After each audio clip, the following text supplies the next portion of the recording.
All right, Shalom. Before I start, I'm going to give all praises to Yahweh Bahasham, Yahweh Shai Bahasham, Rakakodash, the honors to the elders and apostles of Great Millstone, peace, blessings, and salutations to all the Akim wa Akwath, learning and teaching in truth and sincerity. All right, now I just got these two short clips, actually, really, unless, through the spirit. We might look at some more, but it says a U.S. Army veteran who decided to volunteer in Ukraine. Now, we're going to be taking a look at a couple stories. You have this channel, he's documenting the war going between Rus and Uk. Russia and Ukraine. Russia and Uk. Y'all, one thing that I'm watching these clips, I'm looking at the comments, y'all, and something dawned on me, through the spirit, y'all. Hey, we know the prophecies, right, that these Americans are going to be weak, the soldiers, they're not going to win this battle. But something that, literally dawned on me, right? You got to keep in mind, y'all, these past damn near, 60, 70 years, America, okay, so after World War II, right, that was the last time America had, fought against, let's say, countries with similar power. But these last couple scrimmages and wars and operations, y'all, America has been the straight bully. They've gotten used to fighting insurgents, fighting in third world countries, fighting people who don't have, up to par equipment. But now some of those American soldiers, they're going over there and fighting with them Russians with power greater than theirs. And y'all, they're getting fucking rocked out the boat. The Americans aren't used to fighting people with with greater air superiority. They're not used to fighting people who can also call in airstrikes immediately, who can also, knock shit out the sky, jam your radars, mess up your communication. See, America's gotten too used to fighting them jihadis and gooks in the jungle, right? Raining down fire. Well, now these Babylonians, they got to deal with people that can also swing a big stick, and they're getting effed up from watching some of these videos, y'all. So the spirit, Yahweh Bashem Yahushai, is going to put the spirit on these nations to go to war, and eventually they're all going to turn their efforts to destroying Babylon, and they're going to truly be successful in it, because Babylon is not ready. The soldiers being pumped out here, they not ready for this war that's coming, y'all. All right, I want to get this Ezekiel 38 and 1. We're going to go down for a minute. It says, "And the word of Yahweh came unto me, saying, Son of man, set thy face against Gog, the land of Magog, the chief prince of Meshach and Tubal, and prophesy against them." So we know that this Gog and Magog, which Magog just means from Gog, from the land of Gog, as the apostles break it down, right? When you look the word up, that's literally what it means. We know that that land is, what's called today Russia, which the Japhites used to inhabit, but now the Edomites inhabit, all right? Eastern European Edomites, all right? And Russians and whatnot.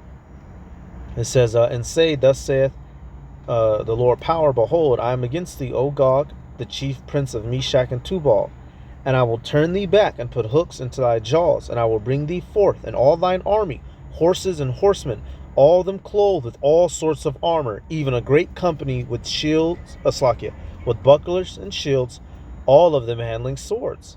All right, so the Heavenly Father has put in the spirit of the former, what was the USSR, all right, the Soviet Union, they fell, right, and now they've risen back up on a mission, and they're putting the beats on Ukraine, and by proxy, other nations, the allied nations are starting to hop in, and you have certain American soldiers who are volunteering to go over there, and they're getting wrecked and handled by them horsemen, by that armor, by them bucklers, and by them shields. They're getting outmaneuvered, they're getting flanked, they're getting blown up. Okay, so let's play a couple of these now. The Lord put it on the spirit of the Russian bear to do his thing, and they're going to do it without a doubt. Andrew John Peters from Marshfield, Wisconsin, enlisted in the U.S. Army after This was a boy all the way from Wisconsin. Why is he in Europe? Why is he in Ukraine fucking around? graduation, and 4 days before his 18th birthday, he left for training. He served in Afghanistan in 2014 after an honorable discharge. See, so he was used to fighting against lesser equipped Arabs. when he began his military career back in 2014. He funny looking as hell, but you know, he got that gun in his hand, so don't play with him. Following a 4-year enlistment in mid-2016, he returned to his hometown Marshfield, where he enjoyed hiking and playing hockey. Andrew loved learning other languages and spoke several fluently, including Russian, Ukrainian, and French, in addition to some German. But when war broke out in Ukraine, Andrew Peters volunteered to join the International Legion against Russia's invasion in late November 2022. Andrew John Peters was a strong advocate for doing what was honorable, even at great personal cost. He wanted to go there and make a difference. He arrived in Ukraine a few days after Thanksgiving with his own armor and military gear. In Ukraine, Andrew Peters witnessed and shared the horrors of the war over the phone with his family, mainly with his father, who is a Persian Gulf War veteran. He kept in touch with his family until he stopped. Hey, I'm sorry, his father was a Persian Gulf War veteran. Another incident of Esau being the bully, going and fighting on people with lesser capabilities. Right? So he thought his son was going to come home, but what happened? Difference. He arrived in Ukraine a few days after Thanksgiving with his own armor and military gear. In Ukraine, Andrew Peters witnessed and shared the horrors of the war over the phone with his family, mainly with his father, who is a Persian Gulf War veteran. He kept in touch with his family until he stopped sending text messages around February 11th, 2023. Andrew John Peters was killed in combat in Ukraine on February 16th, 2023. He was 28 years old. Ian Frank Tortorici from... All right, so this is the next one. But right there, he was killed in combat at 28 years old. Fucking around, man. Out there thinking he noble, thinking he is somebody, and got put down playing with the bear, y'all. All right. Ezekiel, I'm going to jump down to verse... we'll just read through, because we'll just read through verse 5. It says, Persia, which we know is Elam today, all right? So-called East Indians and Iran, all right? Ethiopia, they kept their name. Libya, they kept their name, which Libya goes back to foot, right? It says, with them, all of them, with shield and helmet. So the Russians are going to be allied with, you see some of the nations here, which literally today, y'all, these nations are in league with Russia. This is how we know who this prophecy is dealing with.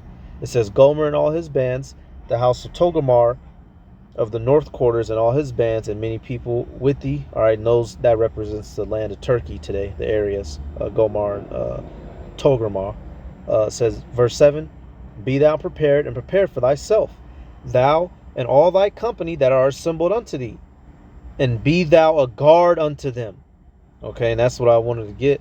They're being a guard. So Russia is at the head, leading the charge. And ultimately, y'all, America is prophesied to fall. They are not equipped to win this war. They are not going to be able to get the job done. Jeremiah 50 and 29. And the land shall tremble and sorrow, for every purpose of the Lord shall be performed against Babylon, to make the land of Babylon a desolation without an inhabitant. This is the purpose of Yahweh B'Hashem Yahweh Shai. It will be successful.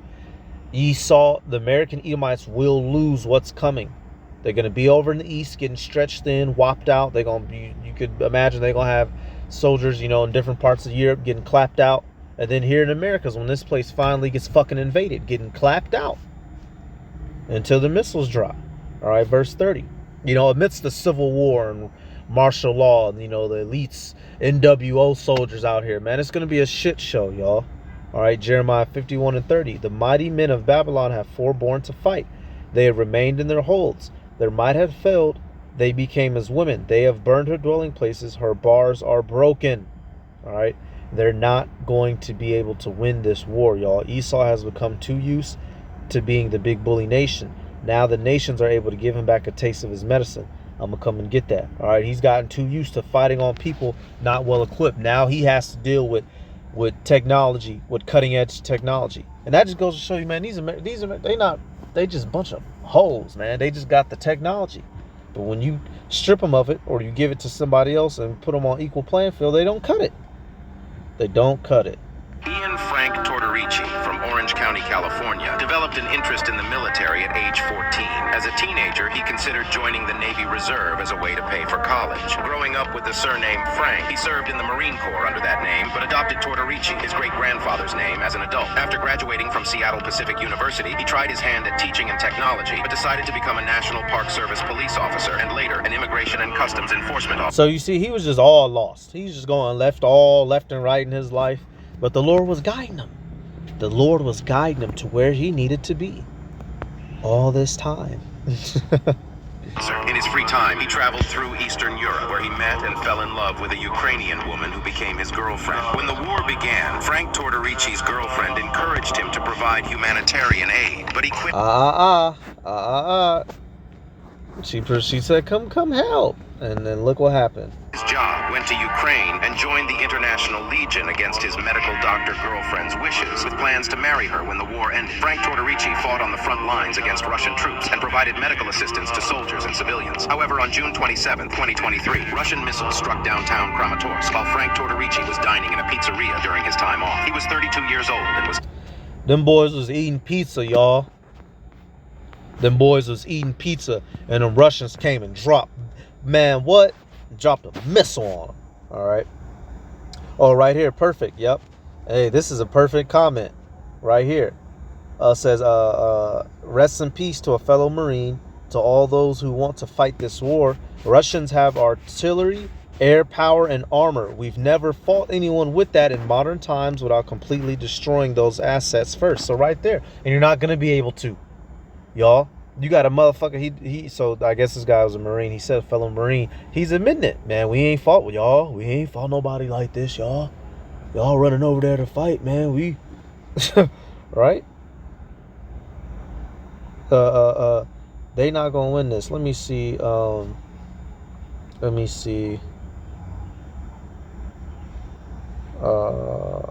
Okay, yeah, okay. It says, so this is somebody says it happened in my hometown of Kramatorsk.